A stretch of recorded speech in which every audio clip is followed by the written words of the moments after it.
Cette semaine, à Hockey le Magazine, on va s'entraîner avec l'attaquant du Rocket de Laval, Daniel Audette. Et toi, Jasmin, tu t'es entretenu avec un de mes anciens collègues derrière un banc. Oui, tout à fait. Un ancien collègue à toi, mais aussi un ancien grand marqueur dans le circuit junior majeur québécois, Maxime Boisclair. Déjà marqué 70 buts, ce gars-là. Ça va être intéressant. On parle aussi de nutrition sportive avec Ève Crépeau. Et on va retourner sur la glace avec Martin Brochu qui va nous parler de gardien de but. Hockey Magazine, c'est parti!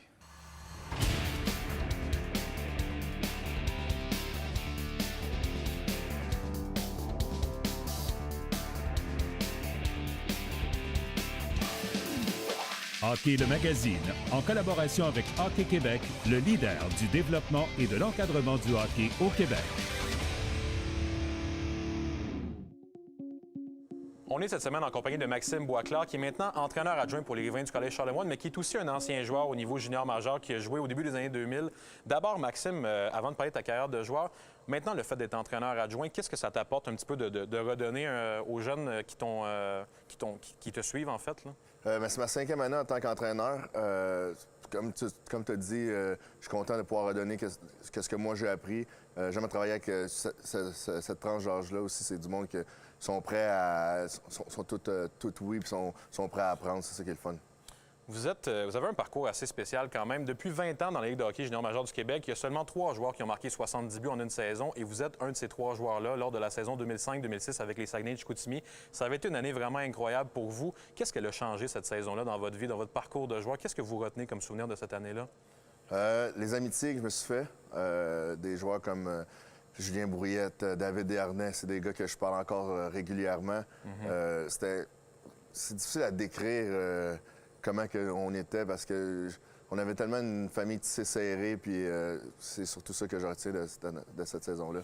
J'ai envie de vous demander, comment on est arrivé à marquer 70 buts en une saison? Ça a été quoi, le point déclencheur? Vos coéquipiers vous ont sûrement beaucoup aidé. Vous parlez de David Desharnais, c'est un excellent passeur. Ouais. Mais marquer 70 buts en une saison, ça paraît presque inimaginable maintenant. Il y a beaucoup de chance, on ne se le cachera pas. Oui, il y a beaucoup. David était très bon avec moi, mais si tu regardes avec l'équipe qu'on avait, des gars comme David Desharnais, Julien Brouillette, Francis Véropol, notre attaque à 5 était incroyable. Sur les 70 buts, il y en a 43 là-dessus que j'ai marqué. Donc, déjà en partant, quand on attaque à 5, je pense qu'on roulait à peu près à 30 %. C'est des choses qui aident beaucoup aussi. Mais c'est sûr qu'avec les 70 buts, il faut que tu aies aussi le petit côté chance là, de ton côté. Si on se ramène un peu vers les années maintenant, en 2018, c'est rendu beaucoup plus rare. Quand on a 50 buts en une saison, on s'en réjouit puis on le souligne. Est-ce que le hockey a bien avancé selon vous? Est-ce que c'est une bonne chose maintenant ce qu'on a dans le hockey? Quel enseignement, pas enseignement, mais qu'est-ce que vous en tirez maintenant dans le hockey en 2018? Bien, je pense que le hockey a bien avancé. C'est sûr que la différence peut-être quand je jouais, c'est que maintenant, il y a plusieurs joueurs, on dit de skills. Je pense que les 4 lignes présentement, maintenant, dans le hockey d'aujourd'hui, sont capables de marquer des buts. Donc, ce qui fait que souvent, tu vas jouer contre des défenseurs 4, 5, 6, mais ça va être quand même des défenseurs qui vont être très agiles, très habiles. C'était différent à votre époque. Oui, c'est différent. Nous, dans notre époque, il y avait peut-être les deux premiers trios, que c'était des joueurs habiles. Ensuite, il y avait un troisième trio que, dans le jargon hockey, on dit shutdown. Trio d'énergie, un petit trio peu, d'énergie. qui apportait beaucoup de robustesse. Un côté qui, tranquillement, pas vite, dans le junior majeur, a été, pas délaissé, mais qui a beaucoup changé, ça aussi. Oui, mais je pense que ça a été délaissé. Je pense que maintenant, tous les joueurs, de ce que j'ai remarqué, tous les joueurs, ils patinent très vite. Beaucoup d'habileté individuelle, mais beaucoup moins de robustesse. On dirait que c'est plus on dirait qu'ils sont tous copiés un peu pareil, les joueurs, ce que j'ai remarqué depuis les dernières années. Votre talent vous a amené, après les années junior majeures, à aller jouer à plusieurs endroits, mais notamment en Europe. Puis j'aurais envie de vous demander, c'était quoi le souvenir que vous gardez de ces années-là? C'est un petit peu loin pour nous ici de penser au hockey en Europe. On en entend beaucoup parler. Ouais. Mais c'est quoi exactement le hockey en Europe? Qu'est-ce que vous en avez tiré, vous? Le hockey en Europe, c'est du hockey beaucoup... je dirais que ça ressemble beaucoup présentement à le hockey d'ici. Moins de robustesse, étant donné qu'on joue sur des patinoires plus grandes. Beaucoup de vitesse. C'est des joueurs très habiles. Il n'y a pas beaucoup... Comparativement, quand même, bizarrement, il n'y a pas beaucoup de buts non plus, étant donné que la patinoire est plus grande, mais c'est des bons moments que j'ai eu en Europe. J'ai bien aimé ça. Dans une nouvelle culture aussi, c'est le fun de découvrir des nouvelles cultures. En terminant, vous êtes maintenant entraîneur adjoint. Je vous demande, c'était quoi l'entraîneur le plus marquant dans votre parcours, selon vous? Quel entraîneur vous a le plus apporté? L'entraîneur qui m'a le plus apporté, j'ai été chanceux, j'ai eu des bons entraîneurs. Je dirais Jude Vallée, ça a été mon entraîneur Midget 3 quand je jouais pour les Cantonniers de Magog. On s'entend que c'était la première saison que je partais de chez moi. t'as 15 ans, donc Vous êtes originaire de Port-au-Prince? Oui, je suis originaire de Port-au-Prince. J'habite à Drummondville depuis l'âge de 3 ans. Puis Gilles Vallée, ça a été une personne d'une bonne influence de mon cheminement côté hockey. Merci beaucoup, Maxime. Bonne chance pour les nouveaux défis qui s'amènent devant vous avec les années comme entraîneur. Merci beaucoup. Cette semaine, à la question quiz. Bien qu'il soit considéré comme québécois, Daniel Audette a vu le jour aux États-Unis alors que son père évoluait dans la Ligue nationale. De quelle ville de l'État de New York Audette est-il natif? Est-ce que c'est A. Manhattan, B. Long Island ou C. Buffalo? La réponse après la pause. Bien, salut tout le monde, ici Patrice Lemieux, joueur de hockey NHL. Vous êtes en train de regarder la télévision sur les ondes de Hockey le Magazine au canal RDS.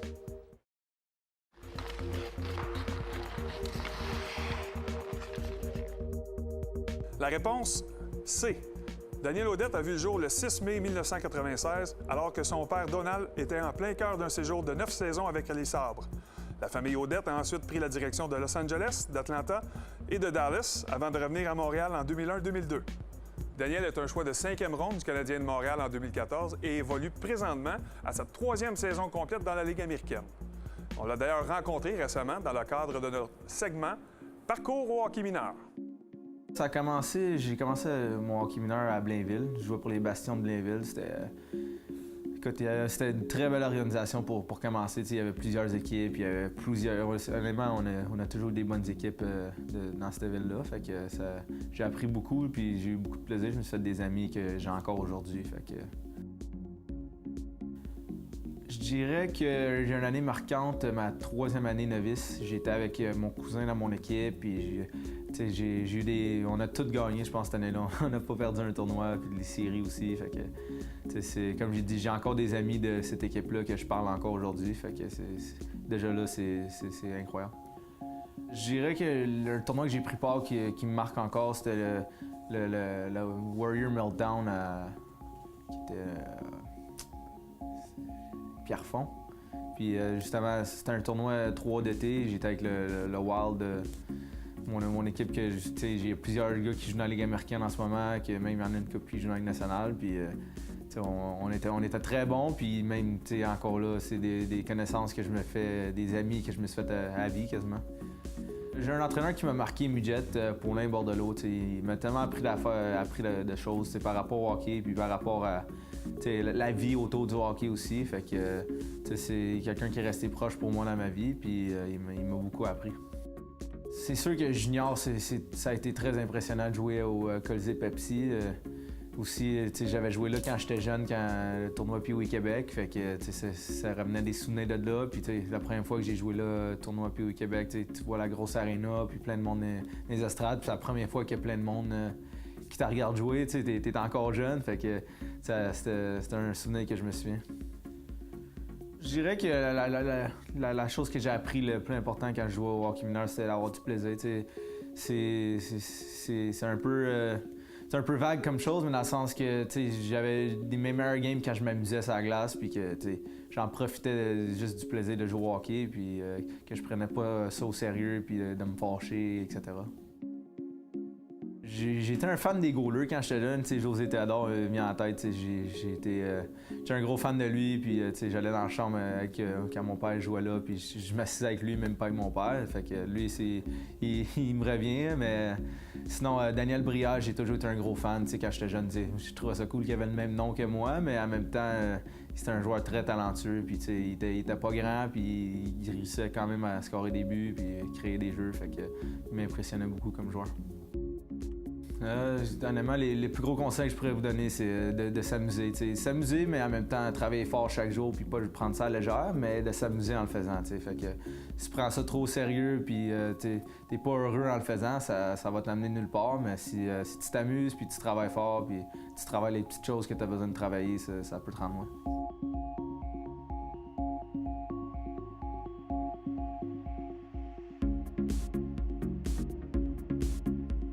Après la pause, on s'entretient avec la nutritionniste sportive Ève Crépeau qui va cette fois nous donner ses 5 conseils pour réussir une alimentation sportive.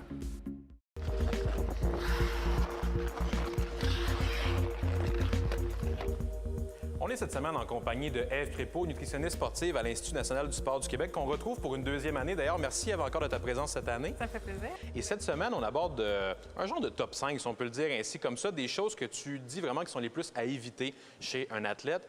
D'abord, s'entraîner à jeun. Oui.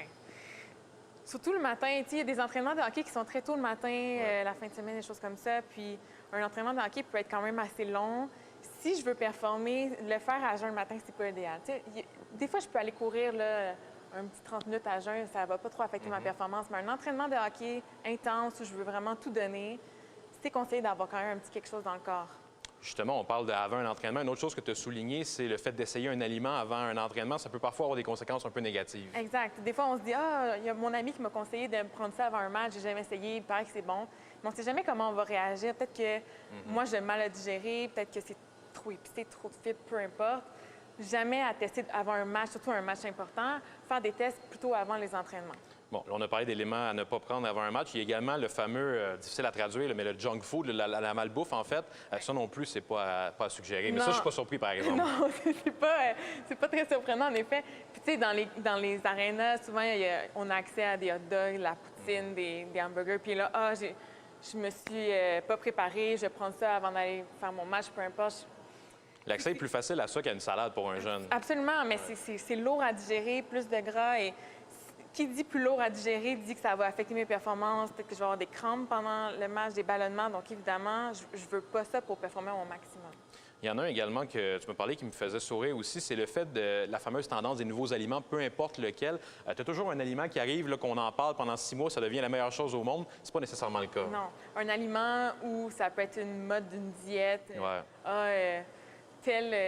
Tel athlète suit cette diète-là, par exemple, et il a réussi à perdre du poids. Moi aussi, je vais le faire, mais c'est pas nécessairement adapté.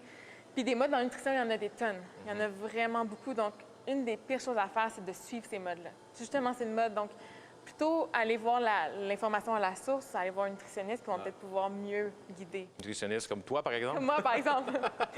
Et le dernier que tu avais souligné également, c'est les fameux suppléments nutritifs, suppléments de protéines et des choses comme ça. Ça, avant de penser à ça, il faut peut-être penser à son alimentation en général. Exactement. Il faut voir ça un peu comme une pyramide. La nutrition, c'est la base. Puis il y a beaucoup de gens qui veulent skipper cette étape-là en disant « Ah, ben moi, je vais prendre des suppléments. » Mais OK, est-ce que tu t'es posé la question, est-ce que tu fais tout au niveau de la nutrition pour être à ton plein potentiel?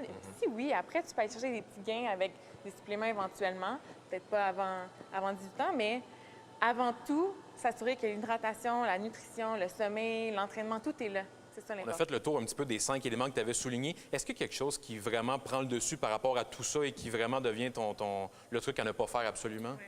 Je dirais un conseil qui englobe un peu tout ça, c'est de mettre la nutrition de côté. C'est de focusser uniquement sur son entraînement, ses performances physiques comme ça, mais la nutrition, c'est un tout. Ça vient avec l'entraînement, le sommeil, la nutrition. Si je les mets de côté, c'est sûr que mes performances ne seront jamais à leur plein potentiel. Donc, c'est d'inclure ça, tout comme j'inclus mon entraînement 5-6 fois par semaine. Justement, ça, chaque personne a son école de pensée là-dessus. La tienne, c'est quoi par rapport au pourcentage d'importance entre l'entraînement sportif et la nutrition? Est-ce que tu en as un que toi, tu as dans ta tête? Moi, j'ai souvent entendu le 70 de nutrition, exactement, 30 le 30 exactement. Je pense qu'il n'y a pas de pourcentage réel. Il n'y a pas moyen de trouver un vrai pourcentage, mais je pense que tout est important. Vraiment, la nutrition, l'entraînement, et j'ajouterais à ça le sommeil aussi, qui est vraiment, vraiment très important pour autant le gain de masse, la perte de poids, la performance en général. Je pense que c'est les 3 sphères c'est ça, de la performance. Bien, merci beaucoup pour tes conseils, Ève. Super apprécié. Ça me fait plaisir.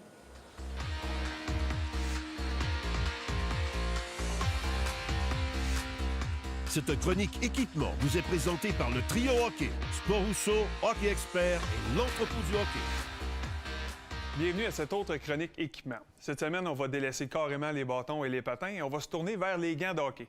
J'ai Éric Dupont avec moi qui va venir nous présenter quelques produits qui pourront vous intéresser, évidemment, qui vont amener à la sécurité de nos jeunes joueurs de hockey. Exactement, Denis. Le hockey, c'est un sport de plus en plus rapide. Puis parfois, il y a des coups de bâton qui se donnent sur les mains. Donc, c'est important d'avoir le bon gant pour bien protéger ses mains. avec la vitesse du jeu à laquelle elle est présentement, les joueurs sont appelés à manier la rondelle, à utiliser leur bâton de façon plus efficace.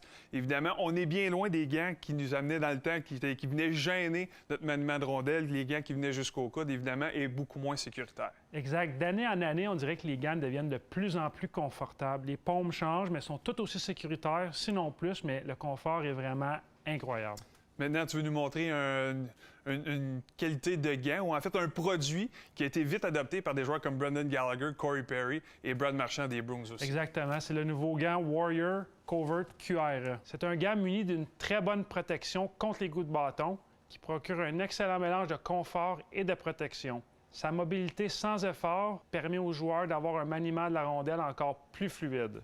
Sa paume Smart Palm Plus offre un parfait équilibre entre la sensation de votre main et la durabilité. De plus, la doublure polyhygiène vous garde au frais et au sec, et ce, sans odeur.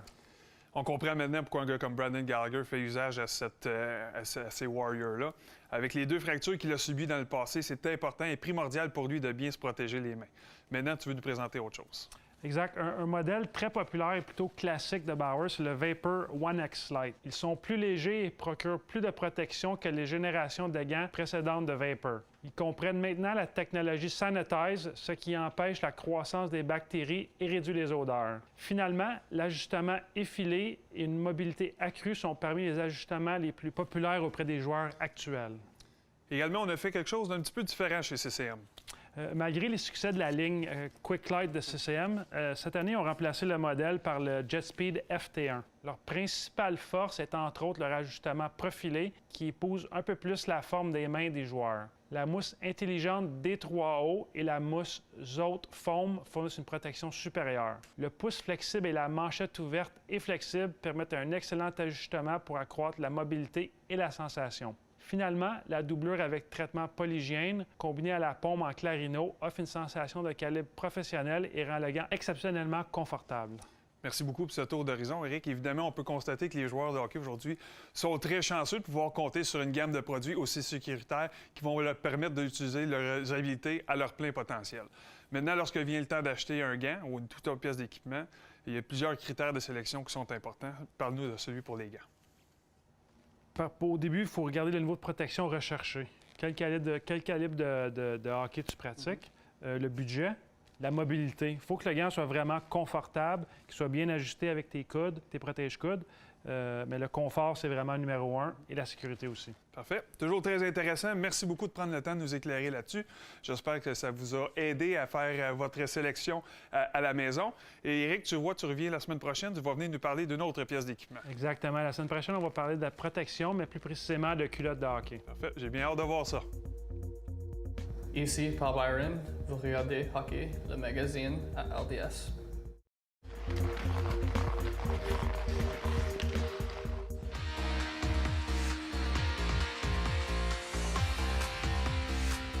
La chronique sur la glace est une présentation de Captorder, hygiène du sport. Captorder, passe à l'action. De retour avec nous à la chronique sur la glace pour une 2e saison. Martin Brochu, ancien gardien de but professionnel, également entraîneur des gardiens à l'Académie de hockey Joël Bouchard. Martin, au cours des dernières saisons, la position de gardien de but a beaucoup évolué. On a fignolé, on a amélioré les techniques, comment arrêter, les déplacements, tout ça. Cette saison, tu vas nous démontrer, tu vas faire le tour un peu de quelques techniques. Aujourd'hui, tu as de quoi nous montrer? Oui, dans cette première chronique, vous avez démontré comment le gardien doit réagir lorsque le joueur vient en cette direction et change sa ligne de tir, se déplace de gauche à droite. Parfait, on regarde ça tout de suite. Bon, pour ce premier exercice, Martin, on va emmener les joueurs dans le coin, faire le tour du cône et faire déplacer le gardien latéralement. C'est ça que tu veux montrer. Oui, exactement, Denis. Le joueur va partir avec une rondelle, va contourner le cône. Ce qu'on veut voir, dans le fond, c'est on veut démontrer quand le joueur utilise une position, se déplace de gauche à droite et faire déplacer le gardien de but pour se trouver un angle de tir là, pour battre le gardien de but. Donc, comment le gardien de but doit réagir dans une situation comme celle-là. Parfait. On démontre ça.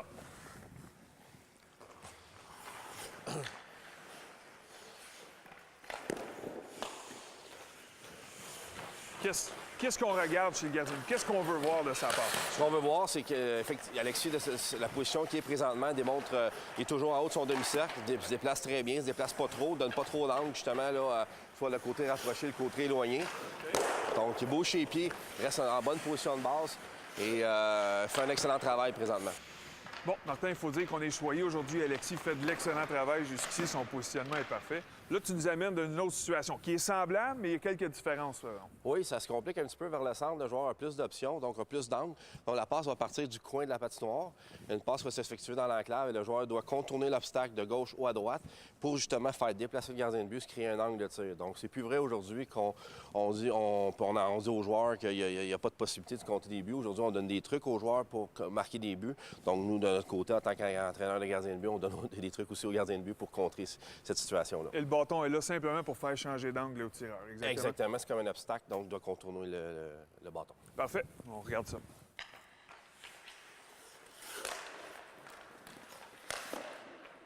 Fait.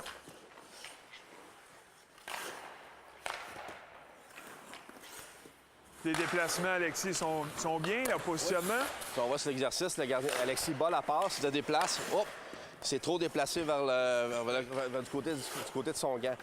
Donc, a donné beaucoup d'espace au tireur. Donc, c'est la première erreur qu'on voit. Il se déplace trop. Parfait. Attendez.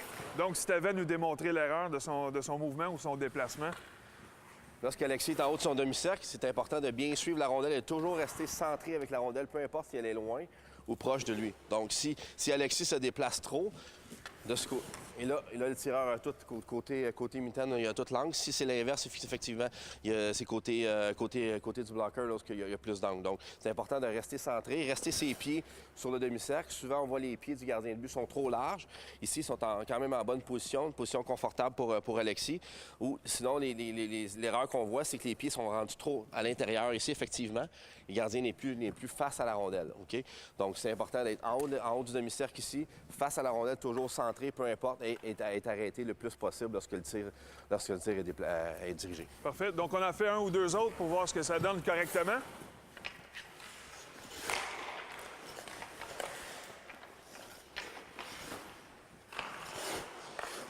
Une situation quand même assez complexe pour le gardien de but. Ça doit absolument de battre la passe et d'être bien arrêté lorsque le tir est décoché par le joueur. Donc, c'est un exercice qui est à travailler, autant pour les joueurs que pour les gardiens de but. Parfait. C'est bon, messieurs.